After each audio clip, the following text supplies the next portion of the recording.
Je dirais pas jusqu'à me qualifier de personne militante. Hier, Alexis Frédéric Mignot, une personne non-binaire, expliquait pourquoi elle a déposé une plainte à la Commission des droits de la personne et des droits de la jeunesse. Aujourd'hui, des associations d'entreprises réagissent.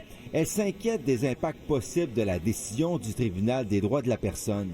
Présentement, on est dans une zone grise que on n'est pas supposé de vivre ça. C'est pas à une PME, à un salon de coiffure à gérer un problème de société. J'espère que nos députés puis nos ministres vont tout de suite nous indiquer la marche à suivre. Depuis que l'histoire du salon de coiffure Station 10 a été rendue publique, plusieurs commerçants disent ne plus savoir sur quel pied danser. Le Tribunal des droits de la personne attaque un salon unique quand c'est presque tous les salons de coiffure du Québec qui ont le même problème. Selon ce professeur en droit du travail, chaque situation doit être analysée au cas par cas. C'est pas tant que tous les sites Internet doivent désormais être compatibles avec les exigences de la non-binarité, mais surtout, si vous opérez un module de réservation, ben là, il y a une interaction avec la personne. Et là, quand le site Internet se transforme en module de réservation, alors là, il faut être un petit peu plus intense dans l'effort d'adaptation.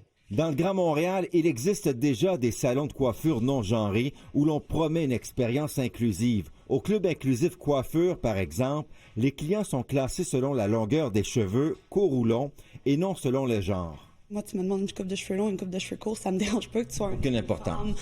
Ça me dérange pas que tu sois un homme, une femme, une personne non-binaire.